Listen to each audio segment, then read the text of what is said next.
Students, आज के class में हम मेंस 2020 में आए हुए जंबल पैराग्राफ्स एंड सेंटेंसेस को सॉल्व करेंगे।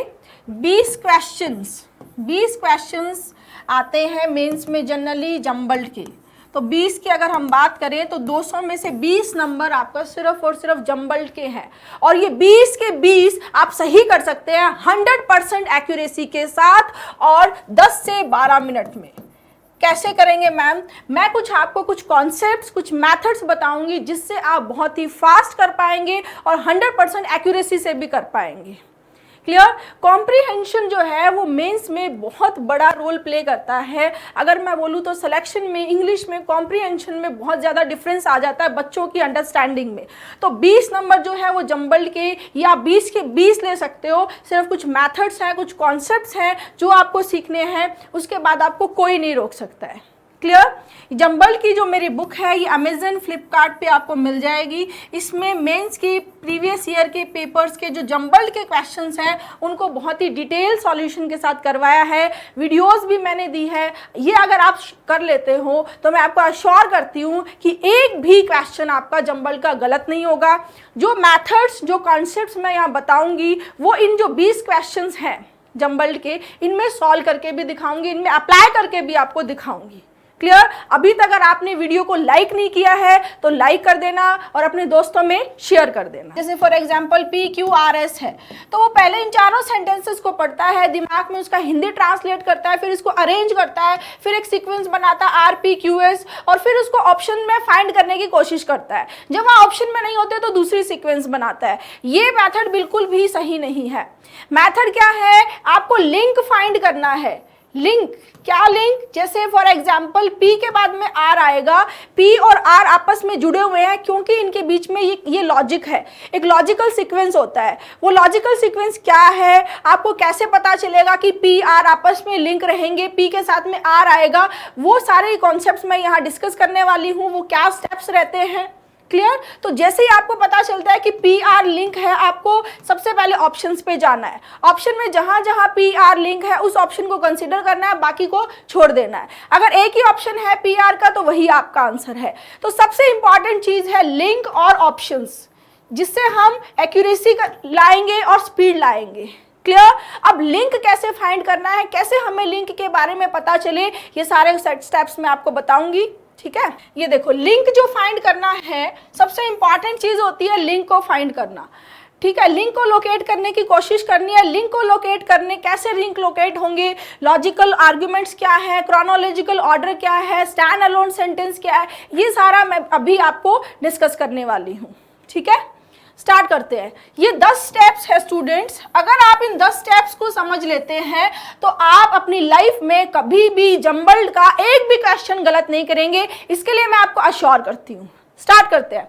सबसे पहली चीज स्टार्ट, कि पैराग्राफ को स्टार्ट कहाँ से करें। जैसे फॉर एग्जाम्पल हमारे पास में 4 लाइन है, ABCD या PQRS, कुछ भी हो सकता है। उन चारों में से मुझे कैसे पता चले कि B सेंटेंस को स्टार्ट करेगा या D सेंटेंस को स्टार्ट करेगा। स्टार्ट करने वाले सेंटेंस में क्या खास बात होती है वो समझना है। जो भी सेंटेंस पैराग्राफ को स्टार्ट करता है वो सेंटेंस होता है student generally stand alone sentence. कौन सा सेंटेंस होता है? Stand alone sentence. What do you understand by stand alone sentence?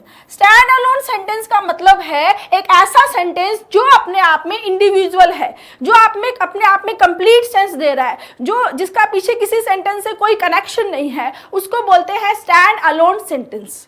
अब आप सोचेंगे मैम कि स्टैंड अलोन सेंटेंस को कैसे फाइंड करूं? तो बच्चे, स्टैंड अलोन सेंटेंस को फाइंड करना है तो जनरली जो नाउन है, स्टैंड अलोन सेंटेंस में जनरली किसी नाउन को इंट्रोड्यूस कराया जाता है। वो नाउन प्रॉपर हो सकता है, कॉमन हो सकता है, किसी भी इंसान का नाम, वस्तु का नाम, जगह, यूनिवर्सिटी, कॉलेज का नाम, ये सारे जो नाम है उनको क्या किया जाता है? इंट्रोड्यूस करवाया जाता है। तो वो क्या बनता है स्टूडेंट? स्टैंड अलोन सेंटेंस बनता है, और वहीं से जनरली पैराग्राफ की स्टार्टिंग होती है। क्लियर? और ये इसी कॉन्सेप्ट पे आगे सारे कॉन्सेप्ट, इन्हीं कॉन्सेप्ट पे आगे सारे क्वेश्चंस मैं आपको कराने वाली हूँ कि ये देखो बच्चे, ये बी में स्टैंड अलोन है, बी से स्टार्ट होगा, बाकी आउट। क्लियर?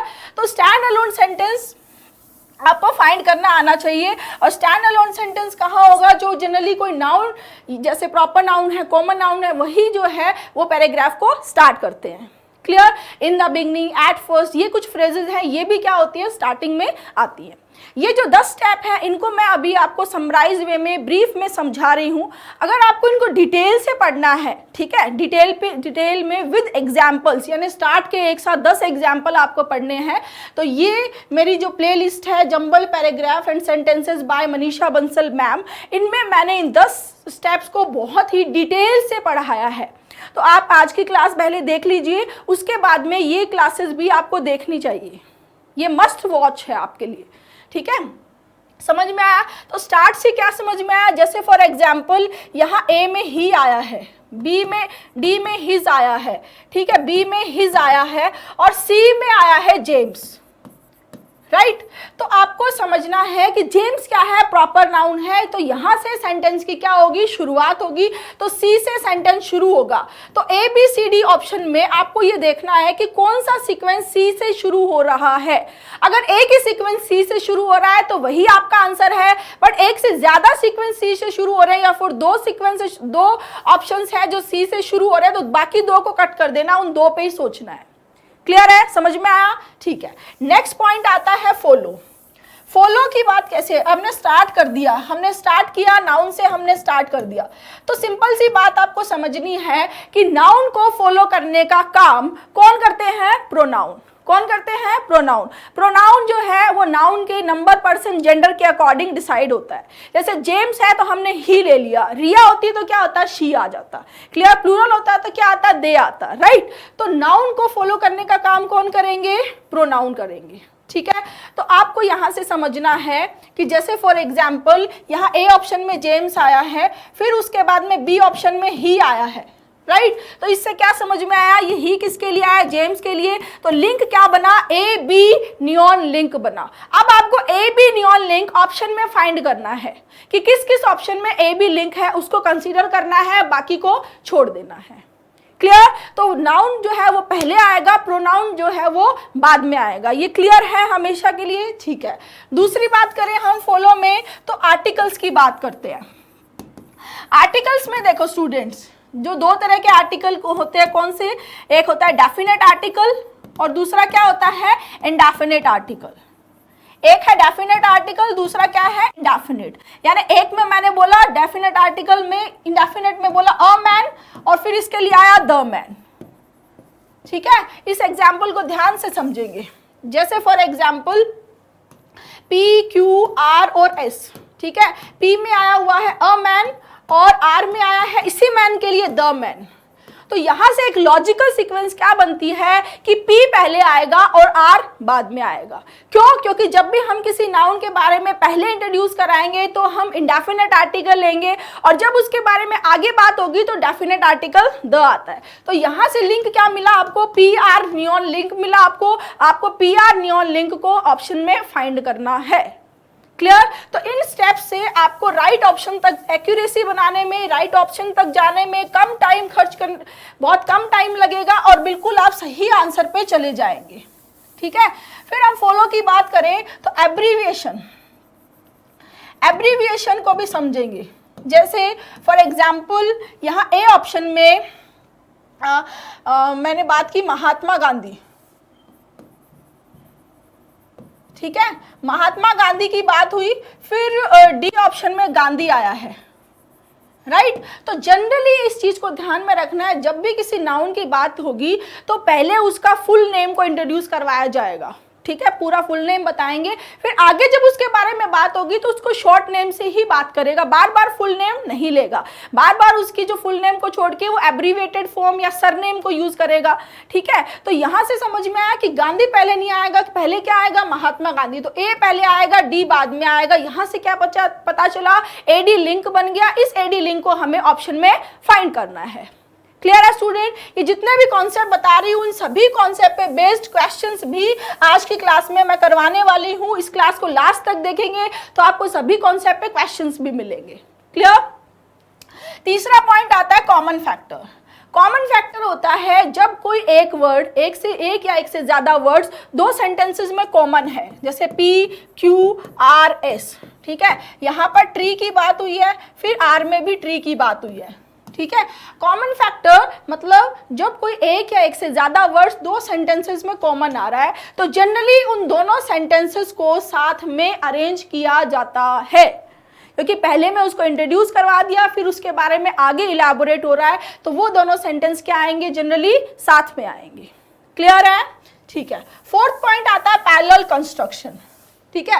पैरेलल कंस्ट्रक्शन बहुत इंपॉर्टेंट है, इस पे मैंने स्पॉटिंग एरर वाली क्लास में इस पे बेस बहुत सारे क्वेश्चंस भी कराए थे। ज़्यादातर बच्चों को पैरेलल कंस्ट्रक्शन के बारे में नहीं पता होता, इसकी मैंने एक अलग से पीडीएफ भी बनाई हुई है, जंबल में भी इसकी पीडीएफ मैंने दी हुई है, वो आप जरूर पढ़ें। इस पे बेस्ड एरर के क्वेश्चंस भी आते हैं, क्लोज टेस्ट में भी ये हेल्प करता है, जंबल में भी ये हेल्प करता है। कैसे कि जब किसी सेंटेंस में हम दो या दो से ज़्यादा आइडियाज़ को जब डिस्कस करना चाहते हैं तो उन आइडियाज़ का जो फॉर्मेट है, चाहे उनके इन्फिनेटिव फॉर्म हो चाहे टेंस हो, वो सेम फॉर्मेट में होने चाहिए।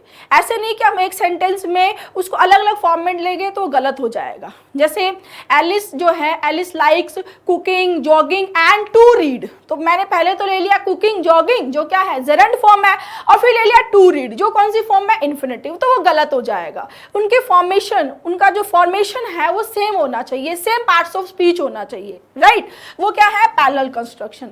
ये वाला पॉइंट जो है वो उन क्वेश्चंस में ज्यादा यूज में आता है जहां पर सेंटेंस को ब्रेक करके क्वेश्चन दिए जाते हैं जंबल्ड की, ठीक है। दो पैटर्न होते हैं, एक पैटर्न होता है कि पूरा पैराग्राफ है उसके सेंटेंसेस अलग करके आपको जंबल करके दे दिए फिर आंसर करना है। दूसरा पैटर्न होता है कि एक बहुत बड़ा सेंटेंस है उसको बीच में से ब्रेक कर दिया, उसको जंबल कर दिया।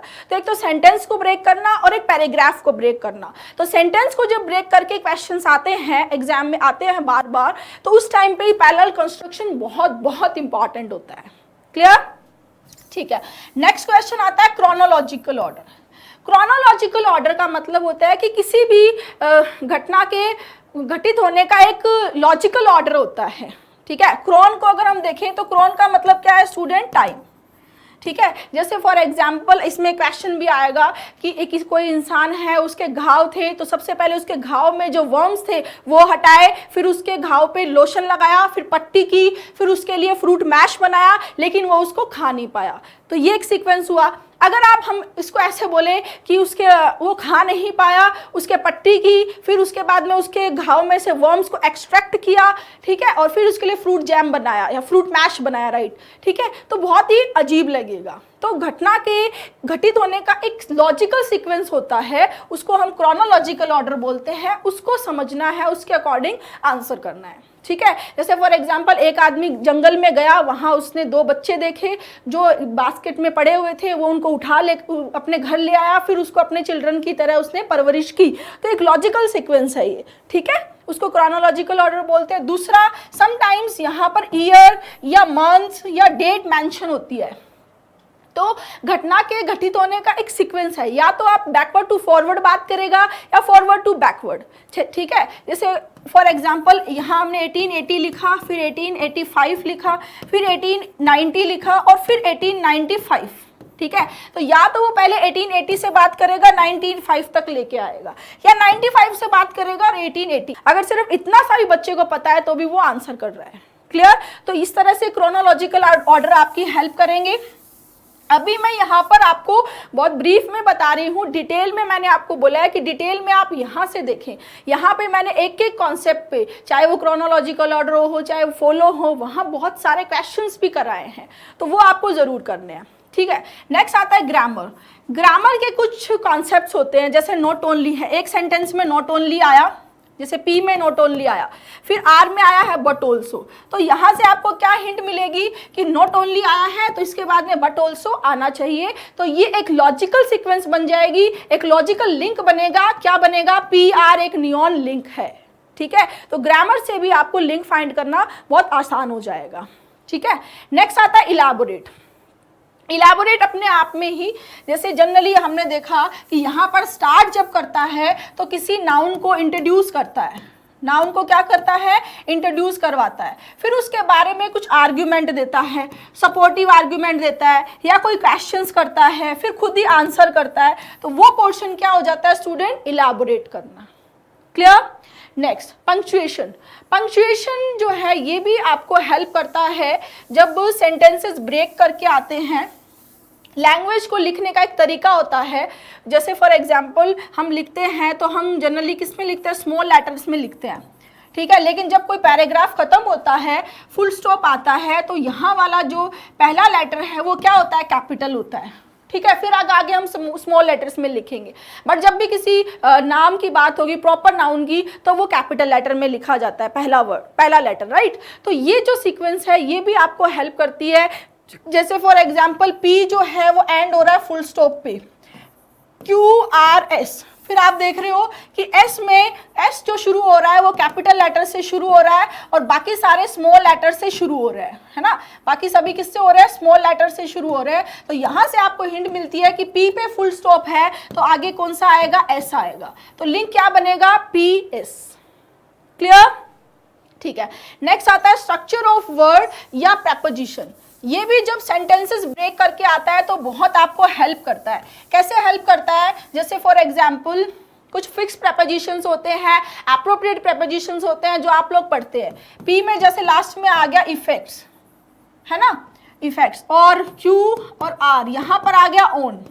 हमें पता है इफेक्ट के बाद में, इफेक्ट्स के बाद में क्या आता है, ऑन आता है, तो यहाँ से लिंक क्या बना, PR नियॉन लिंक बन गया, ठीक है। तो इस तरह से प्रेपोजिशन, स्ट्रक्चर ऑफ वर्ड भी राइट आंसर तक जाने में हेल्प करते हैं। Clear. Last but not least, conclude जो है वो बहुत इंपॉर्टेंट है, उतना ही इंपॉर्टेंट है जितना इंपॉर्टेंट आपका स्टार्ट है। कंक्लूड जो लास्ट, कई बार ऐसा होगा कि आप स्टार्ट करने की बजाय आपको ये समझ में आएगा कि PQRS में से Q पे एंड होगा। ये जो जंबल पैराग्राफ है ये Q पे एंड होगा और आप ऑप्शंस में देखेंगे कि कौन सा Q पे एंड हो रहा है। Q पे एंड क्यों होगा, क्योंकि उस सेंटेंस में वो क्या होगा, या तो finally, at the last, finally, at the last, in the end, finally, at the last, in the end, ठीक है, देयरफॉर, सो, दस, ठीक है। इस तरह के जब वर्ड्स आएंगे जिस सेंटेंस में जनरली वो सेंटेंस को एंड करेगा, जनरली उस पैराग्राफ को एंड करेगा, क्योंकि ये कब आते हैं, कंक्लूजन में आते हैं, जैसे एज अ रिजल्ट, ठीक है। इस तरह के वर्ड्स जहां पर दिखे, जैसे फॉर एग्जांपल पी में फाइनली आया हुआ है, तो यहां से आपको हिंट मिल जाएगी कि पी जो है वो स्टार्ट नहीं करेगा, पी कहाँ आएगा, सेंटेंस पैराग्राफ के लास्ट में आएगा। तो वहां से भी आप सीक्वेंस को अरेंज कर सकते हैं, वहां से भी आपको हिंट मिलती है लिंक बनाने की। फिर आपको ऑप्शन में जाना है, दो चीज आपको ध्यान रखनी है, पहली चीज तो लिंक और दूसरा ऑप्शंस। लिंक को फाइंड करना है और ऑप्शंस पे जाना है, इसी से आपका टाइम बचेगा, इसी से आपकी एक्यूरेसी आएगी और इसी से आप जो है वो 20 क्वेश्चन जो मेंस के क्वेश्चंस होते हैं वो मेरे बच्चे जो हैं वो 8 मिनट के अंदर 20 के 20 क्वेश्चन कर देते हैं 100% एक्यूरेसी के साथ। क्यों, क्योंकि उनको लिंक फाइंड करना आ जाता है और ऑप्शंस को ढूंढ कर वो राइट आंसर पे चले जाते हैं। क्लियर है स्टूडेंट्स। तो आज की क्लास में बहुत मजा आने वाला है। पहले ये क्लास आपको पूरी देखनी है, देन ये जो प्लेलिस्ट है ये आपको जरूर देखनी चाहिए। यहाँ मैंने बेसिक से बहुत डिटेल में सारे कॉन्सेप्ट को डिस्कस किया है, जिनको अभी आज थोड़ा ब्रीफ में डिस्कस किया है, इनको डिटेल में यहाँ डिस्कस किया है, ठीक है। हाँ, jumbo batch, jumble, cloze test, passage, grammar, vocab सबकी प्रैक्टिस करवाएगा आपको जंबो बैच। अगर आपका प्री क्वालिफाई हो चुका है तो आपको मेंस के लिए जंबो बैच ज्वाइन करना चाहिए, ठीक है। और जिन बच्चों का प्री क्वालिफाई नहीं हुआ है उन बच्चों के लिए फाउंडेशन बैच है, ठीक है। हाँ, क्वेश्चन नंबर 126। अब यहाँ पर देखो ABCD में सबसे पहले हमें फाइंड करना होता है स्टैंड अलोन सेंटेंस, यानी किससे स्टार्ट करना है पैसेज को, कौन पैसेज को स्टार्ट करेगा, ठीक है। अब देखो यहाँ है हिज रोल ऑल्सो इंक्लूड्स। देखो जंबल, जनरली बच्चे जंबल में क्या गलती करते हैं, पहले इसको पूरा पढ़ते हैं, फिर हिंदी ट्रांसलेट करते हैं, फिर एक सीक्वेंस बनाते हैं, फिर इसको इस सीक्वेंस को चेक करते हैं ऑप्शन में है क्या, फिर वो नहीं होती तो दूसरी नई सीक्वेंस बनाते हैं। ऐसे नहीं करना है, एलिमिनेट करना है। ठीक है, एलिमिनेट करना है, क्योंकि हमारे पास में इतना टाइम नहीं होता है एग्जाम में स्पीड चाहिए विद एक्यूरेसी। तो वो कैसे आएगी, वो मैं बताऊंगी आपको कैसे आएगी। देखो सबसे पहले यहाँ आया हिज रोल, यानी किसी इंसान के रोल की बात हो रही है, तो वो इंसान की तो बात पहले होगी ना, तभी तो उसके रोल की बात होगी। तो यहां से सेंटेंस स्टार्ट नहीं हो सकता। As the final link between the producer and the consumer, he plays, he क्या है स्टूडेंट, प्रोनाउन है। तो हमें ये देखना है कि इस he प्रोनाउन का नाउन कहाँ आया है, तो यहां से भी एक बार स्टार्ट नहीं करेंगे। इट इज ही, अगेन यहाँ ही आया है, ये ही किसके लिए आया है, उस नाउन को फाइंड करना है। तो वो नाउन हमें मिलता है ऑप्शन डी में, द रिटेलर। ये नाउन है जिससे पैराग्राफ स्टार्ट होगा, जो क्या है, स्टैंड अलोन सेंटेंस है।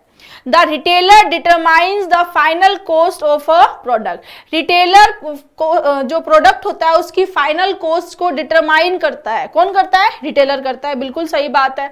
तो सीक्वेंस जो है वो स्टार्ट किससे होगी, डी से होगी, और डी से स्टार्ट करने का एक ही ऑप्शन है और यही आपका आंसर है। इसको और समझते हैं और चेक करते हैं। देखो रिटेलर डिटरमाइन करता है प्रोडक्ट की कॉस्ट को, ठीक है। इट इज ही, ये वो होता है जो प्रमोट करता है या डिले करता है किसकी सेल की, किसकी प्रोडक्ट की सेल को, या तो प्रमोट करता है या डिले करता है। कौन करता है, ही किसके लिए आया है, रिटेलर के लिए। सी में जो ही आया है वो किसके लिए आया है, रिटेलर के लिए आया है। तो लिंक समझेंगे आप, डी में क्या है, रिटेलर, राइट, सी में क्या है, ही। तो लिंक क्या बना, डी और सी। आगे देखो, as a final link between the producer and the consumer, he plays a key role in the economy. ही जो रिटेलर है वो क्या करता है, की रोल प्ले करता है किसमें, इकोनॉमी में। तो आप देखो बी में आया है अ की रोल, राइट, और इसी अ की रोल के लिए आगे आया है हिज रोल। तो रोल दोनों क्या है, कॉमन फैक्टर। इस कॉन्सेप्ट को क्या बोलते हैं, कॉमन फैक्टर। कॉमन फैक्टर का मतलब होता है जब कोई दो या दो से ज्यादा वर्ड किन्हीं दो सेंटेंसेस में आते हैं, कॉमन आते हैं, तो उन दोनों सेंटेंसेस को जनरली साथ में यूज किया जाता है। तो यहां पर आया अ की रोल, यहां पर क्या आया, his role. His role also includes, also क्या होता है, सपोर्ट करने के लिए, भी के सेंस में, एडिशन के सेंस में यूज करते हैं। पहले कोई सेंटेंस देंगे, कोई सेंटेंस होगी, बात होगी, उसके एडिशन में जब हम कुछ बोलना चाहेंगे तब क्या यूज करते हैं, ऑल्सो। तो ऑल्सो बाद में आएगा। Also include the smooth flow of goods from farms and factories to the consumer. Clear है स्टूडेंट। तो लिंक क्या बना, D C B A. Next 127, he stamped them mechanically and returned them to us। उसने उसको mechanically stamp किया और हमें वापस कर दिया। तो ही जो प्रोनाउन है ये किसके लिए आया है, इसको फाइंड करना पड़ेगा। तो ए से स्टार्ट नहीं होगा। They had information that large sums of money were being smuggled out of the country। उनके पास इंफॉर्मेशन थी कि लार्ज सम ऑफ मनी को स्मगल किया जा रहा है आउट ऑफ द कंट्री। यहाँ दे के लिए, दे को फाइंड करना पड़ेगा, यहां से भी स्टार्ट नहीं कर सकते। स्टार्ट किससे करना है, स्टैंड अलोन सेंटेंस से। किससे स्टार्ट करना है, स्टैंड अलोन सेंटेंस से। क्लियर। देखो, no sooner had he left, जो ही वो चला गया, then the customer officer enter. जैसे ही लेफ्ट किया वैसे ही कौन एंटर किया, कस्टम ऑफिसर्स। प्लूरल है ये, क्या है, प्लूरल। कस्टम ऑफिसर्स ने एंटर किया। तो यहां पर देखो ही किसकी बात हो रही है, इसी को फाइंड करने की कोशिश कर रहे हैं हम। यहां से भी सीक्वेंस स्टार्ट नहीं होगी, सीक्वेंस स्टार्ट होगी डी से। एन ऑफिशियल, ये क्या है स्टूडेंट, नाउन। ठीक है, किसको इंट्रोड्यूस किया जा रहा है, ऑफिशियल को। An official entered our train compartment, एक ऑफिशियल ने हमारे ट्रेन कंपार्टमेंट में एंटर किया एंड आस्क फॉर पासपोर्ट, और पासपोर्ट मांगा। ठीक है, अब यहां पर देखो ये कैसा सेंटेंस है, सीक्वेंस को स्टार्ट करने वाला सेंटेंस है, जहां से सीक्वेंस स्टार्ट होगी, क्योंकि यहां नाउन को इंट्रोड्यूस किया है, सिचुएशन के बारे में पहले बताया है। क्लियर? जैसे कोई भी कहानी होती है तो सबसे पहले होता है ना कि वंस देयर वाज, ये ऐसा था, फिर आगे पूरी कहानी चलती है। तो वैसे ही ये स्टैंड अलोन सेंटेंस क्या करता है, पैराग्राफ को स्टार्ट करता है। अब देखो कितना इजी है इससे लिंक फाइंड करना। तो स्टार्ट किससे करेंगे, डी से करेंगे। स्टार्ट किससे होगा, डी से। तो ये दोनों ऑप्शन तो यहीं पे कट हो गए, ठीक है। ऑफिशियल ने एंटर किया ट्रेन कंपार्टमेंट में और हमसे पासपोर्ट मांगा, ठीक है। फिर उसने क्या किया, पासपोर्ट के साथ में ही स्टैम्प्ड दैम। दैम किसके लिए आया है, पासपोर्ट्स के लिए। क्लियर? उसने उन पासपोर्ट्स को क्या किया, स्टैम्प किया mechanically and return them to us, और वापस हमें रिटर्न कर दिया। तो ये दैम किसके लिए आया, पासपोर्ट के लिए। तो डी के बाद में क्या आएगा स्टूडेंट, ए। डी के बाद में ए, ये ऑप्शन है डी। पूरा भी चेक करेंगे, डोंट वरी। उसने मैकेनिकली पासपोर्ट को स्टैम्प किया, हमें रिटर्न कर दिया। डी के बाद में आया A. No sooner had he left. He कौन है, ऑफिशियल। ये ही कौन है, ऑफिशियल। क्लियर? तो जैसे ही वापस गया वैसे ही क्या हुआ, कस्टम ऑफिसर्स ने एंट्री की। तो डी ए के बाद में क्या आ गया, सी। यहां पर नाउन कौन आया, कस्टम ऑफिसर्स। ये कैसा नाउन हुआ, प्लूरल। कैसा नाउन है, प्लूरल, राइट। तो कस्टम ऑफिसर्स ने एंट्री की। फिर आया बी, दे हैड इंफॉर्मेशन। ये दे किसके लिए आया है, कस्टम ऑफिसर्स के लिए। तो लास्ट में क्या आ जाएगा, बी। ये चीज आपको पता भी है, फिर से मैं बता देती हूं। प्रोनाउन जो होते हैं वो क्या करते हैं, नाउन को फॉलो करते हैं। किसी भी सेंटेंस में पहले नाउन आता है, फिर आगे हम उसके लिए प्रोनाउन यूज करते हैं। तो प्रोनाउन क्या करते हैं, नाउन को फॉलो करते हैं। यहाँ ऑफिशियल नाउन था, फिर आगे इसके लिए बार बार ही यूज हुआ। वैसे ही कस्टम ऑफिसर नाउन था, तो इसके लिए आगे क्या आया, दे आया। क्लियर? नेक्स्ट 128। अब यहां देखो, my father is only bread winner in the family. Bread winner का मतलब क्या है, कमाऊ, जो कमाने वाला, ठीक है। B, my mother happily lends a helping hand in his work. मेरी मदर उनको हेल्प करती है उनके काम में। C, I belong to a family where it is difficult to make both ends meet. Make both ends meet का एक idiom है जिसका मतलब होता है मुश्किल से गुजर बसर करना, गुजारा चलाना, मुश्किल से गुजारा चलाना, ठीक है। D, he earns a rather meagre amount working as a mason. Meagre का मतलब होता है बहुत थोड़ा, स्मॉल। मेसन मतलब मजदूर। क्लियर? अब यहां पर आपको ढूंढना है कि सीक्वेंस किससे स्टार्ट होगी। तो स्टूडेंट यहां देखो, ये बता रहा है कि अपने पहले फैमिली को बता रहा है कि मैं बिलोंग करता हूं फैमिली से जो जहां पर मुश्किल से गुजर बसर किया जाता है, डिफिकल्ट है गुजर बसर करना। फिर अपनी फैमिली के एक एक मेंबर्स को इसने एक्सप्लेन किया है। तो स्टार्ट किससे करेंगे, सी से। सी से स्टार्ट होगा कि आई बिलोंग करता है ऐसी फैमिली से। फिर फैमिली में सबसे पहले बात किसकी हुई, फादर की। माय फादर, मेरे पापा क्या है, अकेले कमाने वाले हैं। तो फैमिली का इंट्रोडक्शन स्टार्ट हुआ, सबसे पहले आया माय फादर। माय फादर क्या है स्टूडेंट, नाउन है। My father is a noun. तो ये ही जो प्रोनाउन आया है, ही प्रोनाउन, ये किसके लिए आया है, माय फादर के लिए। वो बहुत ही मुश्किल से थोड़ा सा अमाउंट वो कमाते हैं। जो कैसे काम करते हैं, मजदूर, जो मिस्त्री होते हैं ना घर बनाने का, मेसन। तो यहां से ए के बाद में क्या आ जाएगा, डी।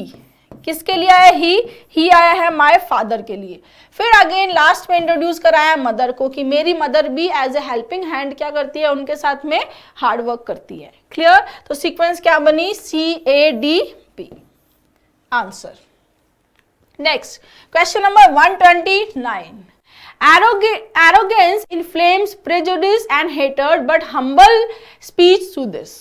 ठीक है, एरोगेंस क्या करती है, प्रेजुडिस मतलब जो पक्षपात है, भेदभाव है, उसको उजागर करती है, उसको भड़काती है। इन्फ्लेम मतलब ज्वाला बनाना, उकसाना और गुस्से को। और जबकि हम्बल जो है वो क्या करता है, सूद करता है, काम करता है। Next, humility is the quality of being courteously respectful of others. Humility एक क्वालिटी है जो क्या है कि दूसरों के साथ में विनम्रता से रेस्पेक्टफुल रहना दूसरे के साथ। ठीक है, इट इज द अपोजिट। ये इट किसका अपोजिट है ये बताया है, 10 10 finally 10 at the end, clear, at last. ये जो वर्ड्स होते हैं, ये वर्ड जनरली सेंटेंस के, जनरली जंबल पैराग्राफ के लास्ट में आते हैं। जनरली क्या आते हैं, ये लास्ट में आते हैं, ठीक है। अब देखो यहां पर जो स्टैंड अलोन सेंटेंस है वो आप देखेंगे तो स्टैंड अलोन सेंटेंस है स्टूडेंट बी। सबसे पहले यहां पर इंट्रोड्यूस करवाया गया है ह्यूमिलिटी। ह्यूमिलिटी जो एक नाउन है, एब्स्ट्रैक्ट नाउन है। ह्यूमिलिटी का मतलब क्या होता है स्टूडेंट, हम्बल होना, बीइंग हम्बल। तो ह्यूमिलिटी की क्वालिटी को बताया है विनम्र रहना दूसरों के साथ, क्लियर। स्टार्ट किससे होगा, बी से, एक ही ऑप्शन है। फिर भी पूरा चेक कर लेते हैं, बी से स्टार्ट होगा। फिर बोला it is the opposite of arrogance. It, ये इट किसके लिए आया है, ह्यूमिलिटी के लिए। Humility is the opposite of arrogance. तो ह्यूमिलिटी की रिपीटेशन को दूर करने के लिए यहां क्या लिया, it. It is opposite of arrogance. ये किसके अपोजिट है, घमंड के। एरोगेंस मतलब घमंड, अग्रेसिवनेस और वैनिटी, ये भी तीनों लगभग सेम, घमंड से जुड़े। अग्रेसिवनेस बहुत ज्यादा उतावला, उत्तेजित हो जाना। तो ये किसके अपोजिट है, एरोगेंस के, एग्रेसिवनेस के और वैनिटी के, क्लियर। तो बी के बाद में क्या आ जाएगा, सी। अब देखो, अब यहाँ एरोगेंस को इंट्रोड्यूस करवा दिया गया, फिर यहाँ एरोगेंस को इलैबोरेट किया गया।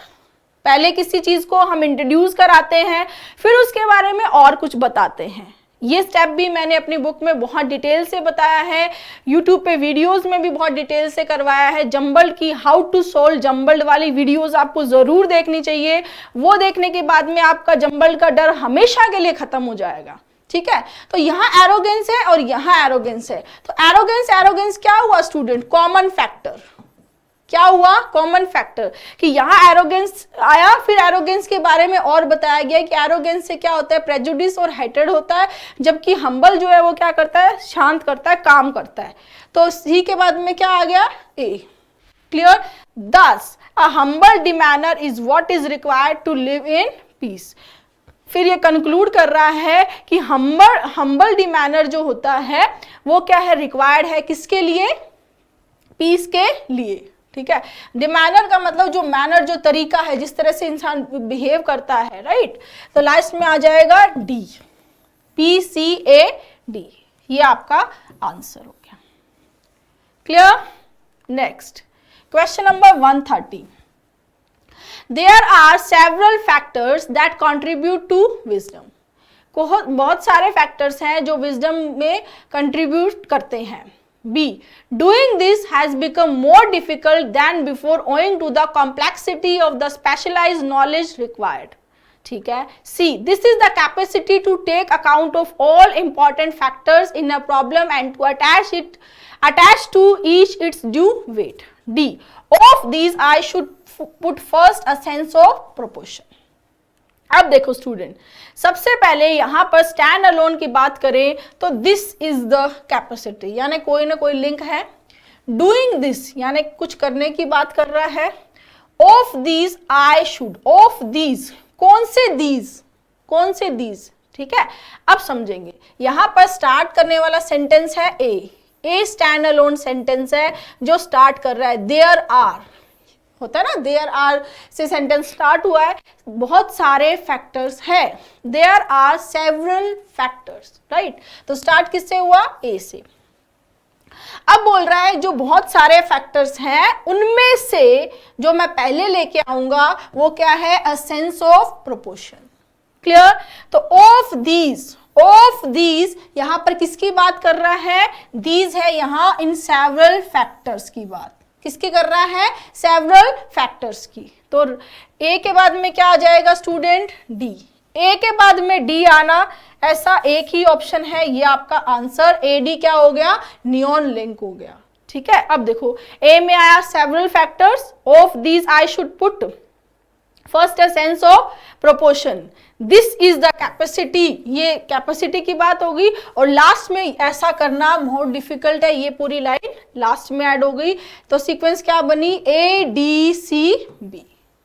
और अगर आप इसको पूरा भी नहीं देखते हो तो सिंपली अगर आप देखते हो एडी जो लिंक है, एडी ए से स्टार्ट होना और डी लिंक जो है वो एक ही ऑप्शन में है, किसमें? ऑप्शन बी में। Clear? Next 131. This usually results from a conviction on the part of the worker that the boss is genuinely interested in his growth and development. This usually, तो क्या चीज, पहले कुछ बात हुई है तभी उसके लिए आगे हम यूज कर रहे हैं this. More attention should be paid to make this contact constructive and productive. इसको constructive productive बनाने के लिए क्या चाहिए? More attention, ज्यादा attention देने की बात है। तो इससे भी स्टार्ट नहीं होगा, ए से भी स्टार्ट नहीं होगा। और ए और बी, यहाँ एक चीज और देखो, ए और बी से स्टार्ट करने का कोई ऑप्शन भी नहीं दिया गया है। ठीक है, हम चाहकर भी ए और बी से स्टार्ट नहीं कर सकते, सी या डी से ही स्टार्ट होगा। देखो, the most vital support in management is the contact between the workers and the boss. ये है स्टूडेंट स्टैंड अलोन सेंटेंस कि मोस्ट वाइटल सपोर्ट क्या है मैनेजमेंट का, कि कॉन्टैक्ट किसके बीच में? वर्कर और बॉस के बीच में। क्लियर? सीक्वेंस स्टार्ट किससे होगी? सी से होगी। अब देखो, मैनेजमेंट का जो मोस्ट वाइटल सपोर्ट है वो क्या है? कांटेक्ट होना किसके बीच में? वर्कर और बॉस। तो ये है द कांटेक्ट। क्लियर?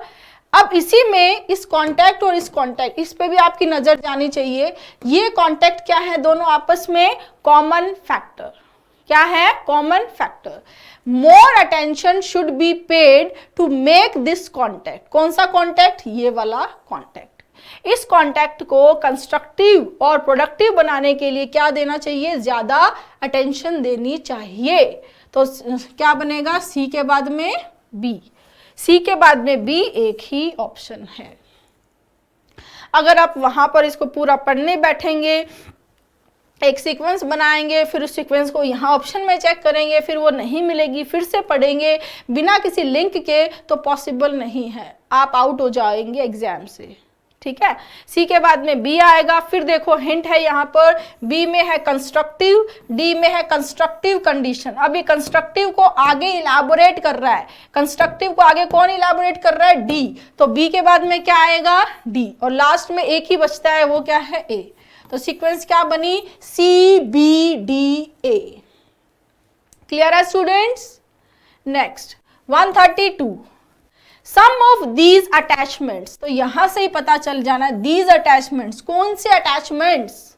ठीक है, बट क्या करता है? कॉन्ट्राडिक्शन, यानी स्टार्ट जनरली बट नहीं करेगा, बट कॉन्ट्राडिक्शन करता है। पहले कोई स्टेटमेंट होगा, फिर उसके कॉन्ट्राडिक्टरी जब दूसरा स्टेटमेंट देते हैं तब क्या आता है? बट आता है। तो सी से भी स्टार्ट नहीं, वैसे भी सी से स्टार्ट करने का कोई ऑप्शन नहीं है, ए से भी स्टार्ट करने का कोई ऑप्शन नहीं है, हमारे पास डी, बी और डी है। For each different vegetable you need to fix a different blade. एक हर अलग सब्जी के लिए, हर अलग वेजिटेबल के लिए अलग ब्लेड फिक्स करनी पड़ती है।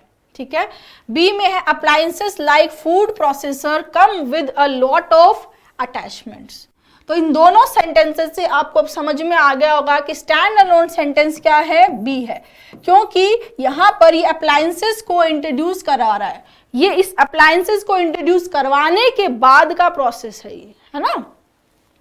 अप्लायंसेस कौन से? जनरली फूड प्रोसेसर वाले जो अप्लायंसेस होते हैं, जैसे इलेक्ट्रिकल अप्लायंसेस हैं, तो वो उन बहुत सारे अटैचमेंट्स आते हैं। जैसे घर पे भी हम देखो कई बार ऐसी मिक्सी ले आते हैं जिसमें अलग अलग टाइप के फ्रूट्स, अब संतरे के लिए अलग ब्लेड लगानी पड़ेगी, एप्पल के लिए अलग ब्लेड लगानी पड़ेगी। ऐसा ज़रूर हुआ होगा एक्सपीरियंस आपके घर में आपकी मम्मी के साथ। ठीक है, तो वो बोल रहा है कि अप्लायंसेस जो फूड प्रोसेसर होते हैं वो बहुत सारे अटैचमेंट उनके साथ आते हैं। तो स्टार्ट किससे हुआ? बी से। ठीक है, तो बी से स्टार्ट होने के आपके पास में दो ऑप्शन है। अब देखो, some of these attachments, some of these attachments कौन से अटैचमेंट्स हैं? ये वाले load of attachments. Load of attachments के लिए क्या आया है? Some of these attachments. Common factor है, बिल्कुल अच्छा लिंक है। तो बी के बाद में क्या आ गया? ए। बी के बाद में ए एक ही ऑप्शन में है, ये आपका आंसर हो गया। फिर भी देखो आगे कुछ इसमें से जो अटैचमेंट होते हैं वो बहुत ही कम्बरसम, मतलब बहुत ही कॉम्प्लेक्स होते हैं, डिफिकल्ट होते हैं, जटिल होते हैं, ठीक है। फॉर ईच डिफरेंट वेजिटेबल, हर प्रत्येक डिफरेंट वेजिटेबल के लिए आपको एक डिफरेंट ब्लेड चाहिए, अ डिफरेंट ब्लेड। और फिर यहां पर बोल रहा है but finding the right blade. तो यहां पर ये ब्लेड क्या हो गया, कॉमन फैक्टर डी, पहले डी और लास्ट में क्या आ गया, सी। तो डी सी लिंक बना, बी ए लिंक बना, तो राइट आंसर क्या बना, B A D C. Clear है students. Question number 133, A, in fact, he began his career as a peon in a small firm. In fact generally किसी भी sentence के आगे extra information देने के लिए यूज किया जाता है। मतलब कुछ बात बोली है, उससे आगे हम कुछ उसको एडिशनल इंफॉर्मेशन देना चाहें तब इनफैक्ट लेते हैं, यहाँ से स्टार्ट नहीं करते। तो स्टार्ट वैसे भी ए ऑप्शन नहीं दिया। Before he joined us as the account officer he was a junior clerk. Account officer join करने से पहले क्लर्क था। He learn typing, accounting and even graduate. उसने टाइपिंग सीखी, अकाउंट सीखा और ग्रेजुएट हुआ। But he gradually improved his qualification, और उसने अपनी क्वालिफिकेशन को भी ग्रेजुअली इम्प्रूव किया। ठीक है, अब यहाँ पर कोई नाउन इंट्रोड्यूस नहीं कराया, ये ही के बारे में कोई नाम भी हमें नहीं दिया है, सभी में प्रोनाउन है। ठीक है, प्रोनाउन से ही स्टार्ट करना पड़ेगा। स्टार्ट करने के हमारे पास बी और सी दो ऑप्शन है, डी से स्टार्ट नहीं होगा। और वैसे भी डी में बट आया है, और बट मैंने आपको बताया कॉन्ट्राडिक्शन के लिए आता है, और बट से जनरली स्टार्ट नहीं करते क्योंकि पहले कोई ना कोई स्टेटमेंट गिवन होता है, राइट। अब देखो यहाँ पर हमें लिंक फाइंड करना है। लिंक देखो, ग्रेजुअली उसने इंप्रूव किया अपनी क्वालिफिकेशन को, उसने अपनी क्वालिफिकेशन को ग्रेजुअली इंप्रूव किया। ठीक है, और वो इम्प्रूव कैसे किया, उसने इम्प्रूव ऐसे किया, उसने टाइपिंग सीखी, अकाउंटिंग सीखा और वो ग्रेजुएट हुआ। क्लियर, ये क्या बोल रहा है, ग्रेजुअली इम्प्रूव्ड हिज क्वालिफिकेशंस। उसने ग्रेजुअली अपनी क्वालिफिकेशंस को इम्प्रूव किया था क्योंकि उसने क्या सीखी थी, टाइपिंग, अकाउंटिंग और ग्रेजुएट हुआ। तो यहाँ लिंक मिला हमें डी और सी। डी सी एक नियॉन लिंक बना। डी सी जो है वो एक ही ऑप्शन में है, यहाँ पर ऑप्शन बी में। इसको हम पूरा चेक कर लेते हैं। बी बोल रहा है कि हमारे यहाँ एज अकाउंट ऑफिसर ज्वाइन करने से पहले वो जूनियर क्लर्क था। ठीक है, पहले अकाउंट्स ऑफिसर आज है, पहले जूनियर क्लर्क था। फिर बोल रहा है इनफैक्ट स्टार्टिंग में अपने करियर की स्टार्टिंग में वो क्या था, पियोन ही था। जूनियर क्लर्क क्या हो तो पियोन था, यानी बी से स्टार्ट किया, बी के बाद में क्या आया, ए। पियोन था बेचारा एक छोटी सी फॉर्म में। बट ये अब ये कॉन्ट्राडिक्शन समझ में आया, पहले पियोन था लेकिन फिर भी उसने अपनी क्वालिफिकेशन को इम्प्रूव किया। वो क्या, उसने क्या सीखी, टाइपिंग सीखी, अकाउंटिंग सीखी और वो ग्रेजुएट हुआ। क्लियर, तो सीक्वेंस क्या बनी, बी ए डी सी। कई बार आपको इस तरीके से भी सोचना है, इस तरीके से भी करना है। जब आपको स्टैंड अलोन सेंटेंस एकदम क्लियरली समझ में नहीं आ रहा है तो आपको एक लिंक फाइंड करना है, नियॉन लिंक। ठीक है, लिंक फाइंड करके आपको राइट आंसर पे जाना है। नेक्स्ट, ए ऑप्शन है, sorry. Suddenly a motor bike came towards me from the opposite direction. एक मोटर बाइक अपोजिट डायरेक्शन से मेरी तरफ आ रही थी। B, the consequence of my daredevilry was a sprained ankle and a bruise arm. ये मेरी जो डेयर डेविल मतलब जो एडवेंचरस एक्टिविटी करते हैं उसका मुझे कॉन्सिक्वेंस क्या हुआ कि मुझे क्या, स्प्रेन्ड एंकल मतलब एंकल में मोच आ जाना, इंजरी हो जाना, और आर्म जो नीली पड़ जाती है। ठीक है। C, I was enjoying my hands free ride at top speed. Top speed में मैं इंजॉय कर रहा था hands free ride. D, I try to swerve out of the way but lost control and fell. मैंने swerve out का मतलब होता है चेंज डायरेक्शन, डायरेक्शन को चेंज करना। जैसे कई बार अचानक से हमारे सामने हम गाड़ी चला रहे होते हैं, बाइक चला रहे होते हैं, तो कोई भी व्हीकल अचानक आ जाता है जिसकी वजह से हम अपनी डायरेक्शन अचानक चेंज करते हैं, उसके लिए आता है स्विर्व। ये व्हीकल के लिए जनरली यूज होता है। ठीक है, अब देखो यहाँ पर सीक्वेंस स्टार्ट हो रही है या तो बी से या सी से। तो ए से स्टार्ट नहीं होगी, डी से नहीं होगी। बी और सी में देखो, बी में तो रिजल्ट बताया है कि इन सारी मेरी डेवल मैं जो बोल रहे हैं ज़्यादा अपन बोले ज़्यादा होशियार बन रहा था या ज़्यादा एडवेंचर कर रहा था, ले ले ये रिजल्ट मिला तुझे, तो वो है बी का तो ठीक है। स्टार्ट किससे होगा? सी से, कि मैं इंजॉय कर रहा था टॉप स्पीड पे राइड को, ठीक है, इंजॉय किया। स्टार्ट किससे हुआ? सी से। ए में क्या आया कि अचानक से एक मोटर बाइक मेरे सामने आई, ठीक है, मोटर बाइक सामने आएगी तो कोई भी इंसान क्या करेगा? अचानक से डायरेक्शन को चेंज करेगा, तो इसने स्वेर्व आउट किया, ठीक है, CAD, और बेचारा क्या हुआ? कंट्रोल उसने खो दिया और नीचे गिर गया। नीचे गिरा तो क्या मिला उसको? स्प्रेन्ड एंकल और ब्रूइज्ड आर्म। तो सीक्वेंस क्या बनी? CADB। Clear? Next 135। She hugged my mom and almost screamed when she saw me. उसने मेरी मोम को हक किया और जब उसने मुझे देखा तो वो लगभग चिल्ला दी थी। It was a long ride before we finally reached. हम फाइनली पहुंचे, इससे ये बहुत ही एक लंबी राइड थी। A plump over excited woman greeted us at the door. थोड़ी मोटी सी और ओवर एक्साइटेड वुमन ने हमें ग्रीट किया दरवाजे पे। Apparently, मतलब जाहिर तौर पे, she had seen me as a baby, उसने मुझे ऐसे बेबी देखा था और ऐसे behaved as if she didn't expect me to grow up, और ऐसे बिहेव किया कि वो एक्सपेक्ट नहीं कर रही थी कि मैं इतनी बड़ी हो गई हूँ, ठीक है। जैसे होता है ना, हम कई बार बच्चों को, किसी बच्चे को बहुत 2-5 साल की एज में देखते हैं, फिर वही इमेज हमारे माइंड में सेट हो जाती है, फिर 10-15 साल बाद देखते हैं तो वो एकदम चेंज लगता है। वैसा ही एक्सपेक्टेशंस उसकी थी। यहाँ देखो, स्टार्ट करेंगे बी से। क्यों? सबसे पहले तो हम अपने डेस्टिनेशन पे पहुंचेंगे, तो वो पहुंचे बी में, रीच हुए वो जहां उनको जाना था। स्टार्ट किससे हुआ? बी से हुआ, ठीक है। फिर पहुंचने के बाद दरवाजे की बात हुई है। सी में क्या बात हुई है? डोर पे उन्हें एक प्लम ओवर एक्साइटेड वुमेन ने उनको ग्रीट किया। तो स्टार्ट बी के बाद में क्या आया? सी। ग्रीट किया, ग्रीट करके प्रोसेस क्या है? सबसे पहले हग किया, ठीक है। शी हग्ड माई मोम को हग किया और मुझे देखकर चिल्लाई। फिर मेरी बात हुई, मेरी बात के बाद में लास्ट में क्या आया? डी, कि उसने एक्सपेक्ट नहीं किया था कि छोटी सी बच्ची इतनी बड़ी हो गई है। तो सीक्वेंस क्या बनी? CBCAD। क्रोनोलॉजिकल ऑर्डर है ये। क्रोनोलॉजिकल ऑर्डर मतलब टाइम के सीक्वेंस में सबसे पहले हम कहीं पहुंचते हैं, फिर उसके दरवाजे पे जाते हैं, वो हमें ग्रीट करता है, हाथ मिलाना, हक करना, ये होता है, फिर आगे की बात होती है। तो वही हमने किया, BCAD। Next A, how do you manage to complete so much work? ये question mark. He asked the student, उसने स्टूडेंट से पूछा इतना सारा काम कैसे मैनेज कर लेते हो? B, looking at the huge piles of books on a student's desk, student की डेस्क पे बहुत सारी बुक्स देखी, बुक्स का bundle. A man said what a burden my son, I pity you, क्या कितना बर्डन है मेरे बच्चे। C, I focus on only one lesson at a time, the student further added. D, I don't think of all the work I have to do, answered the student. अब देखो यहां पर आप लिंक फाइंड कैसे करोगे? यहां ए में question पूछा गया है, हाउ डू यू मैनेज, तुम कैसे मैनेज करते हो। डी में बोला है कि उसने आंसर किया, तो पहले तो क्वेश्चन पूछा जाएगा, है ना, तभी तो आंसर करेगा। बिल्कुल सही बात है मैम। तो क्वेश्चन पूछा ए में, आंसर दिया डी में। फिर देखो सी में बोला है फर्दर एडेड, यानी उसने जो आंसर दिया फर्दर एडेड, मतलब पहले हम कोई बात बोलेंगे उसमें आगे कुछ जब ऐड करेंगे तभी तो हम फर्दर एडेड बोलेंगे, राइट। तो ये डी में आंसर जो दिया उसी आंसर का आगे इलाबोरेट करके उसने एक और बात बोली, क्या कि मैं एक टाइम पे एक ही लेसन पे फोकस करता हूं, तो क्या बना? सी।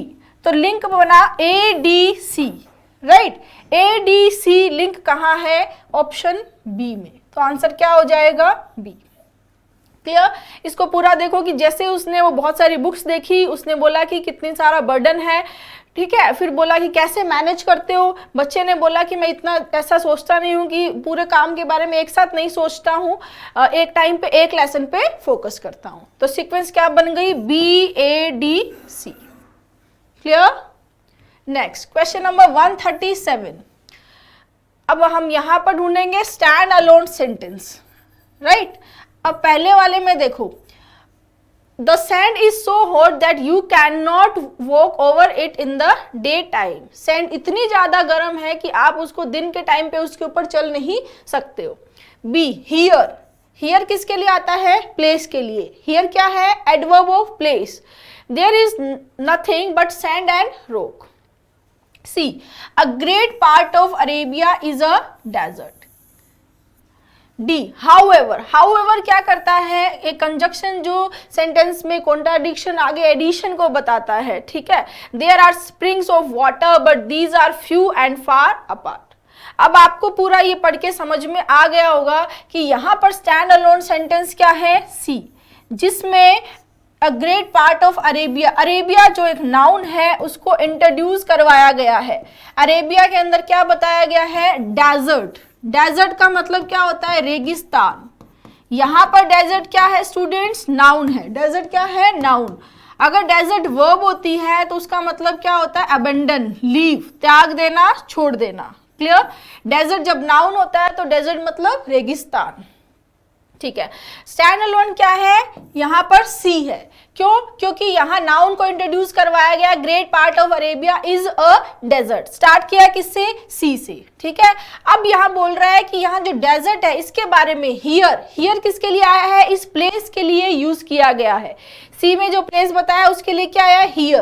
क्या है वहां पर? कुछ नहीं है, सिर्फ क्या है? सैंड है और रॉक है।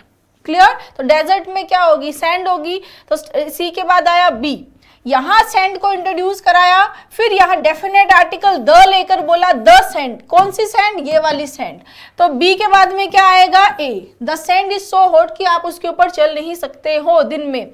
फिर ये बोल रहा है हाउएवर, वहां पर स्प्रिंग्स ऑफ वाटर है बट वो बहुत ही कम है और बहुत दूरी पर है। तो लास्ट में क्या आ जाएगा? D. So correct sequence will be C B A D. Clear? इसमें आपको क्या करना था? स्टैंड अलोन सेंटेंस फाइंड करना था। उसके आगे की हिंट इसमें दी हुई थी। जैसे यहाँ पर प्लेस बताया, इस प्लेस के लिए हियर आया। सैंड बताया, सैंड के लिए द सैंड आया, कॉमन फैक्टर है। और आगे डेफिनेट आर्टिकल द दिया हुआ है तो लिंक बन गया सी बी ए। और लास्ट में क्या बचा? D. Next question number 138। Now I was, now यानी कि पहले कोई इंसिडेंट्स हुए हैं, कुछ सेंटेंस बनेंगे, उसके बाद आगे बात होगी। I was shining from top to toe and felt proud of my foam. मैं ऊपर से नीचे लेकर नीचे तक चमक रहा था और अपनी फोम पे बहुत प्राउड फील कर रहा था। B, finally I was ready to leave the factory for my new home. Finally मैं फैक्ट्री को छोड़ने के लिए तैयार था नए घर में जाने के लिए। सी, then the painter set about rubbing me vigorously and polishing me। Painter जो था वो मुझे रब कर रहा था, vigorously मतलब जोश के साथ में पॉलिश कर रहा था। D, a busy carpenter at last gave finishing touches to me। Busy carpenter ने फाइनली मुझे क्या दिया? लास्ट टच दिया। क्लियर? अब यहां पर देखो, कारपेंटर है, ठीक है। कारपेंटर क्या होता है? आप सभी जानते ही हैं, कारपेंटर जो लकड़ी का काम करता है, फर्नीचर का काम करता है। तो यहाँ पर जो बात हो रही है वो एक इस तरह की, या तो कोई लकड़ी की मूर्ति है या लकड़ी का कोई फर्नीचर है जिसके बारे में बात हो रही है। और वो खुद बोल रहा है वो फर्नीचर क्या। यहाँ देखो फाइनली क्या होता है? सेंटेंस के जनरली लास्ट में आता है, तो यहाँ से स्टार्ट नहीं होगा और बी से स्टार्ट करने का ऑप्शन भी नहीं दिया। नाउ यानी पहले कुछ इंसिडेंट हुआ है फिर आएगा नाउ। फिर ये देन भी कुछ इंसिडेंट के बाद में कुछ आगे करने की बात करते हैं। स्टैंड अलोन सेंटेंस कौन सा है? A busy carpenter. कारपेंटर क्या है? नाउन, कॉमन नाउन है, राइट। इससे हम सेंटेंस को स्टार्ट किया कि बिजी कारपेंटर ने लास्ट में मुझे फाइनल टच दिया। तो स्टार्ट किससे हुआ? डी से, ठीक है। अब डी से स्टार्ट होने के बाद में आप देखो यहां पर एक चीज क्लियर हो गई कि डी से स्टार्ट होगा और दोनों ही ऑप्शन में डी लास्ट में क्या आ रहा है? बी आ रहा है। क्लियर? तो यहां लास्ट में क्या आ गया? बी। लास्ट में क्या ले लिया हमने? बी। अब हमारे पास में दो ऑप्शंस बच गए बीच में, ठीक है। बी आ गया कि अब फाइनली मैं रेडी हो गया हूं किसके लिए? फैक्ट्री से बाहर जाने के लिए और क्या नए घर में जाने के लिए, ठीक है। तो फाइनल टच दिया। Then the painter set about rubbing, उसने क्या किया? उसको रब करना स्टार्ट किया, पॉलिश करना स्टार्ट किया। डी के बाद में क्या आया? सी। नाउ पहले तो रब करेगा ना, पहले रब करेगा, पॉलिश करेगा, तभी तो कोई चीज चमकेगी। ऐसा तो नहीं होगा कि पहले चमक जाएगी बाद में उसको पॉलिश करेंगे, है ना। तो जो एक सीक्वेंस होता है किसी भी घटना का, जो एक क्रोनोलॉजिकल ऑर्डर होता है, वो यही बताता है कि पहले पेंटर ने क्या किया, उसको रब किया और उस पर क्या किया, पॉलिश किया, ठीक है, फिर वो क्या हो गया, चमकने लगा। तो सी के बाद में क्या आएगा, ए, लास्ट में क्या बचा, बी। क्लियर। तो सीक्वेंस क्या बनी, D C A B. Clear. आपको लिंक्स फाइंड करने हैं, जितना जल्दी हो सकता है आपको लिंक मिल जाएंगे, तभी आपको ऑप्शंस पे जाना है, जो लिंक वाला ऑप्शन हो उसको एक बार चेक कर लेना है। इसी तरह से आपकी स्पीड बढ़ेगी और एक्यूरेसी आएगी। एग्जाम में पूरा गेम ही स्पीड का है, आप घर पे आके उसको पूरा सही करोगे तो कोई मतलब नहीं है। आपको कम टाइम में विद एक्यूरेसी कैसे करना है ये मैं सिखा रही हूँ, ठीक है। Next question number 139, most of these super powers मतलब यहाँ पर ऑलरेडी पहले किसी सुपर पावर्स की बात हुई है, तभी आगे उसके लिए दीज सुपर पावर यूज किया गया है, ठीक है। दीज क्या है, डेमोन्स्ट्रेटिव प्रोनाउन, डेमोन्स्ट्रेटिव एडजेक्टिव होते हैं, दिस, दैट, दीज और those. Next, human capital ultimately makes the difference both in an enterprise and a nation. Human capital मतलब ह्यूमन रिसोर्सेज की बात करें, ह्यूमन कैपिटल की बात करें तो अल्टीमेटली क्या करती है, एक डिफरेंस क्रिएट करती है, किसमें, एंटरप्राइज में और चाहे नेशन में। Clear. The new economic super powers, अब आपको यहां से हिंट मिल जानी चाहिए कि ए में जिस दीज सुपर पावर्स की बात हो रही है वो सुपर पावर कौन सी है, ये वाली है, प्लूरल है तभी यहां पर दीज लिया गया है, राइट। तो सुपर पावर क्या है, कॉमन फैक्टर है। पहले सी में इकोनॉमिक सुपर पावर की बात हुई है और उसी सुपर पावर्स के लिए आगे ए में दी सुपर पावर्स यूज किया गया है। तो सीक्वेंस में अगर हम देखें तो सी ए क्या है, नियॉन लिंक है, सी ए नियॉन लिंक है। सी ए किसमें दिख रहा है आपको, सिर्फ एक ऑप्शन है जिसमें सी ए है और वही आपका आंसर है, पूरा चेक कर लेंगे। फिर बोल रहा है yet they have achieved economic influence in a relatively short period. अब देखो स्टार्ट यहां पर होगा बी से, क्योंकि बी में ह्यूमन कैपिटल को इंट्रोड्यूस करवाया गया है। स्टैंड अलोन सेंटेंस कौन है यहाँ पर, स्टैंड अलोन सेंटेंस है स्टूडेंट बी, ठीक है। ह्यूमन कैपिटल ने अल्टीमेटली एक डिफरेंस बनाया है किसमें, एंटरप्राइज में भी और नेशन दोनों में। Clear. New economic super power of today amply testify this thesis, जो नई इकोनॉमिक पावर्स सुपर पावर्स हैं उन्होंने भी इस थीसिस को टेस्टिफाई किया है। तो बी के बाद में क्या आ गया, सी। अब बोल रहा है most of these super powers are not rich in natural resources and have faced political turmoil. जिनमें से ज्यादा सुपर पावर्स क्या है, ज्यादा रिच नहीं है और नेचुरल रिसोर्सेज में रिच नहीं है और पॉलिटिकल टर्मोइल को भी फेस कर रहे हैं। तो सी के बाद में क्या आ गया, ए। और लास्ट में क्या बोल रहा है, yet they have achieved economic affluence in a relatively short period. फिर भी उन्होंने इकोनॉमिकली शॉर्ट पीरियड में क्या अचीव किया है, इकोनॉमिक अफ्लुएंस अचीव किया है। तो मेनली क्या बोलना चाह रहा है कि ह्यूमन कैपिटल ही एक्चुअल में क्या होता है, सुपर पावर जो है, चाहे दूसरी कितनी भी नेचुरल रिसोर्सेज हो, जब तक ह्यूमन कैपिटल नहीं है तो कोई मतलब नहीं है। जो पूरी रिसर्च है वो यही बोलना चाहता है कि ह्यूमन कैपिटल ही सबसे बड़ा सुपर पावर है, ठीक है। Next 140, I felt embarrassed as if I was somehow responsible for the fire in our home. मुझे बहुत ही एम्बैरेसिंग लग रहा था कि मैं ही मेरे घर में जो आग लगी थी उसके लिए रेस्पॉन्सिबल था कहीं ना कहीं। In my case it was not different, मेरे केस में ये डिफरेंट नहीं था। It always happens that bad news travels quickly, ये हमेशा होता है कि बैड न्यूज बहुत जल्दी ट्रैवल करती हैं। D, everyone in high school was aware of my plight, high school में सभी मेरी प्लाइट का मतलब होता है एक डिफिकल्ट और बैड सिचुएशन। कोई डिफिकल्ट या बैड सिचुएशन के लिए क्या आता है, प्लाइट। सभी मेरी प्लाइट से क्या थे, अवेयर थे, मेरी बैड सिचुएशन से अवेयर थे। अब यहां पर देखो स्टूडेंट, स्टार्ट कैसे करेंगे, सी से स्टार्ट करेंगे, ठीक है। दो ही ऑप्शन है, सी और ए। यहां देखो इट, ये हमेशा होता है, इट यहाँ क्या है, इंट्रोडक्टरी सब्जेक्ट है कि ऐसा हमेशा होता है कि बैड न्यूज जल्दी ट्रैवल करती है। तो हमने स्टार्ट किया किससे, सी से। फिर बोल रहा है in my case it was no different, ये तो हमेशा है, मतलब जनरल बात बोली कि बैड न्यूज हमेशा जल्दी ट्रैवल करती है, तो ये मेरे केस में कुछ अलग नहीं था, मेरे केस में भी ऐसा ही था, सी और बी। क्लियर। अब ये ट्रैवल कर की बैड न्यूज, और बैड न्यूज क्या थी, बैड न्यूज ट्रैवल करके सबके पास पहुंच गई, हाई स्कूल में सबको पता चल गया मेरी बैड सिचुएशन के बारे में, तो बी के बाद में क्या आया, डी। फिर ये बोल रहा था कि मुझे कहीं ना कहीं एम्बैरस लग रहा था कि मैं रिस्पॉन्सिबल था जो हमारे घर में आग लगी, कहीं ना कहीं मैं भी रिस्पॉन्सिबल था, तो लास्ट में क्या बन गया, ए। तो करेक्ट सीक्वेंस क्या बन गई, C B D A. Clear है। Next 141 A. The promotion of congenial relationship at all levels of the staff leads to prosperity of the organization. B. Better skills increase the working capacity of employees by promoting better work habits. C. This includes multiplication of knowledge and development of their skills. D. Efficient management aims at qualitative improvement of its employees.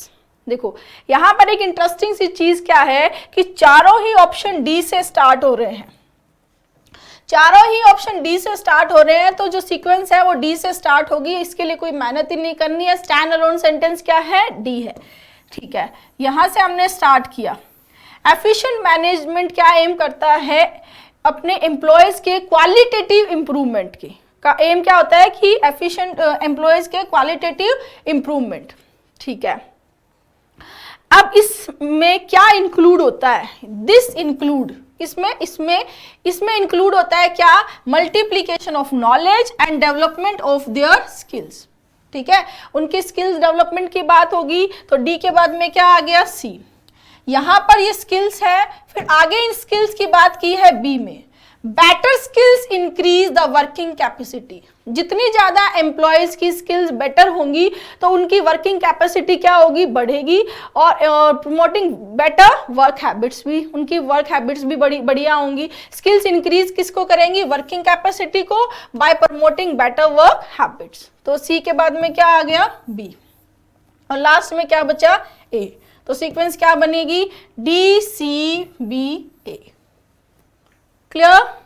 ठीक है, और यहाँ पर promoting work better work habits, promotion of congenial relationship at all levels of the staff, जो staff के साथ में कॉन्जिनियल मतलब फ्रेंडली प्लेजेंट जो रिलेशनशिप है, उससे क्या होगा, staff at all levels of staff leads to prosperity, समृद्धि आएगी कहाँ पर, ऑर्गेनाइजेशन में, ऑर्गेनाइजेशन आगे बढ़ेगा। Right. Next question number 142 A. And that something in her lifted her to the world number 1 position in tennis 2005. ठीक है, and that something, तो and से तो स्टार्ट हो ही नहीं सकता क्योंकि पहले कोई ना कोई स्टेटमेंट दिया है। ठीक है, तो A से स्टार्ट नहीं होगा। But all these happened, but यहाँ कॉन्ट्राडिक्शन, कुछ ना कुछ स्टेटमेंट पहले आया है उसी के बारे में आगे करेगा, बी से भी नहीं होगा। It took Maria just 4 years as a professional to reach the pinnacle, और D there is something disarming about Maria Sharapova. यहां से सेंटेंस देयर, बहुत हमने ऐसे कई सारे जंबल पैराग्राफ्स कर लिए जहां देयर इज समथिंग, देयर से स्टार्ट हो रहा है। स्टार्ट किससे होगा, डी से, कि कुछ था Maria Sharapova. There is something disarming, disarming का मतलब होता है कि सामने वाले के हथियार बिना कर देना, मतलब हथियार डाल दे सामने वाला। डिस मतलब नॉट, आर्म मतलब, आर्म का मतलब है वेपन। ठीक है, कोई भी हथियार, ठीक है, कोई भी चीज जिसको हम हाथ में पकड़ते हैं, क्योंकि ये आर्म का ही एक एक्सटेंडेड वर्जन वेपन को माना जाता है, इसीलिए आर्म वर्ड यूज किया जाता है। ठीक है, स्टार्ट किससे हुआ, डी से। देयर इज समथिंग, और वो समथिंग क्या है, एंड दैट समथिंग। अब समझ में आया कि समथिंग है डिसआर्मिंग अबाउट मारिया, और वो दैट समथिंग क्या है, उसी ने उसको क्या किया है, यहां पर वर्ल्ड नंबर 1 पोजीशन में टेनिस में पहुंचा दिया है। तो डी के बाद में क्या आएगा, ए।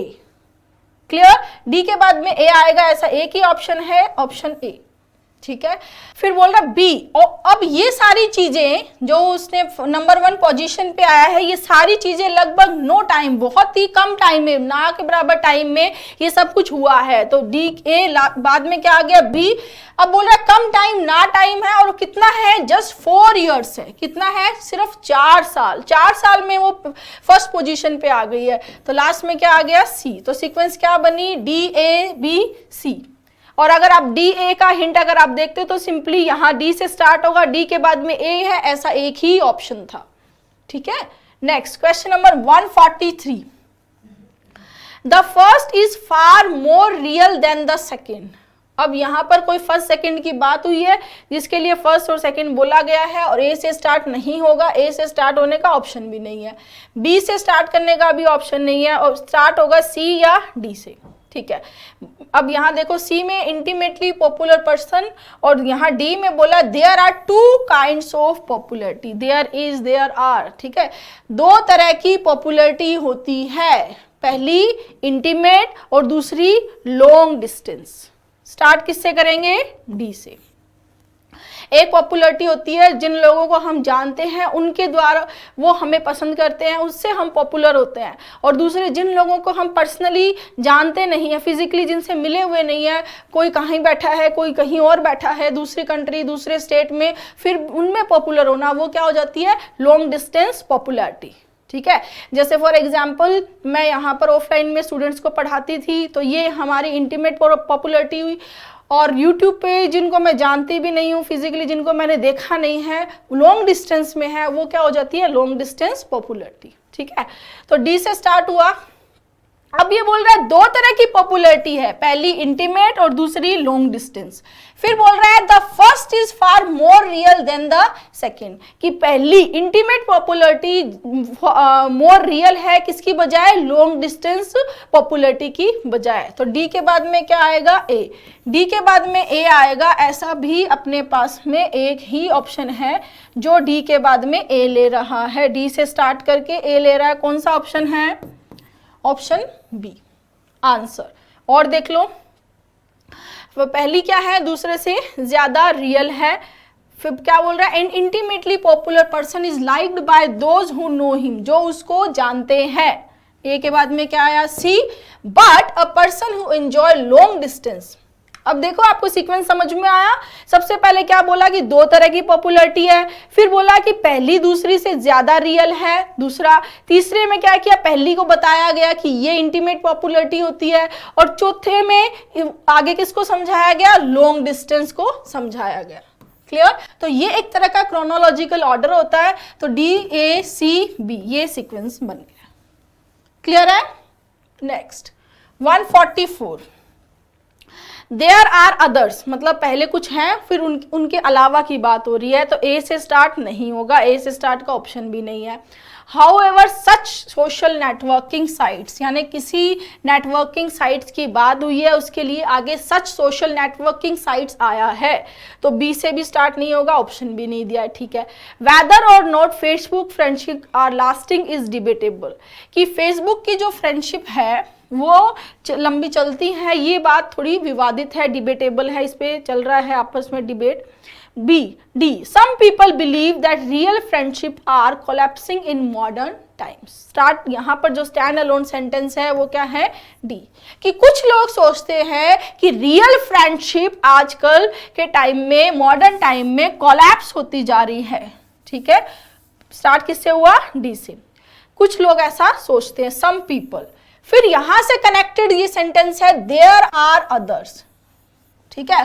कुछ और दूसरे लोग हैं जो ये दावा करते हैं that they have never been so well connected. वो ये बोलते हैं कि अब जितना अच्छे से कनेक्टेड हैं उतना तो पहले कभी थे ही नहीं। ठीक है। पहले आपका कोई फ्रेंड है, किसी दूसरे स्टेट में रह रहा है, तो आप उससे इतनी इजीली बात नहीं कर सकते हो, उसको देख नहीं सकते हो, इतना कनेक्टेड नहीं रह सकते हो, क्योंकि पहले लेटर्स लिखा करते थे लोग। ठीक है। तो वो ये बोल रहे हैं कि इतना वेल कनेक्टेड अब हो गया, इतना पहले था ही नहीं। तो डी के बाद में क्या आया, ए। क्लियर। डी से स्टार्ट, डी के बाद में ए, एक ही ऑप्शन है, ऑप्शन ए। अब आगे देखो, फिर बोल रहा है whether or not Facebook friendship Facebook friendship, Facebook क्या है, सोशल नेटवर्किंग साइट है।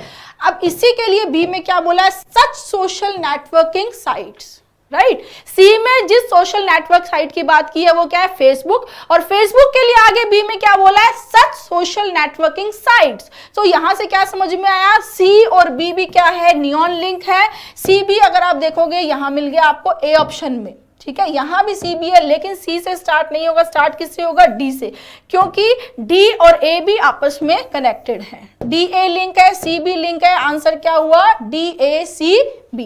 इस तरह से आपको लिंक्स फाइंड करने हैं। जैसे जैसे आप लिंक्स फाइंड करते जाओगे आपके लिए क्वेश्चन को, जंबल को सॉल्व करना बहुत आसान हो जाएगा। एक्यूरेसी के साथ कम टाइम में आप सॉल्व कर पाओगे। यही जंबल की खास बात होती है कि आप उसको 10 मिनट में करो और 20 के 20 सही होने चाहिए। यही हमारा टारगेट रहता है। हमेशा मैं बच्चों को यही सिखाती हूँ कि जंबल में आपके फुल मार्क्स ला सकते हो इजीली। अगर आप जो कॉन्सेप्ट्स मैं सिखा रही हूँ, जो लिंक्स मैं बता रही हूँ, अगर आप उनको समझ जाते हो तो जंबल में 20 के 20 सही हो सकते हैं और 10 मिनट में हो सकते हैं, ठीक है। आगे देखो, question number 145, expert designer standardise basic designs leaving scope for the satisfaction of individual taste. B, however uniformity does not imply lack of taste. C, mechanical production of goods leads to uniformity of design.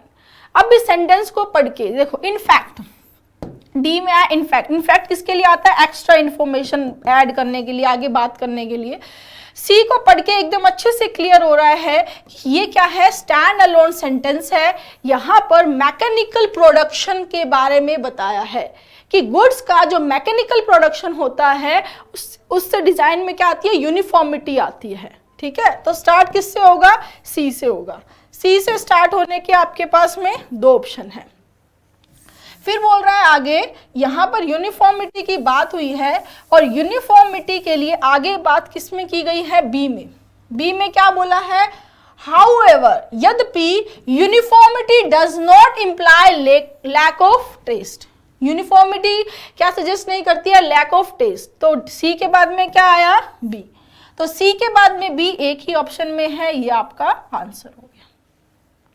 Test की बात हुई है B में, lack of taste. In fact popular taste, बल्कि popular taste क्या हुए, improve हुए हैं, because standardise goods of better design are now accessible. जो स्टैंडर्डाइज्ड गुड्स हैं बेटर डिजाइन के, वो आजकल एक्सेसिबल हो गए हैं।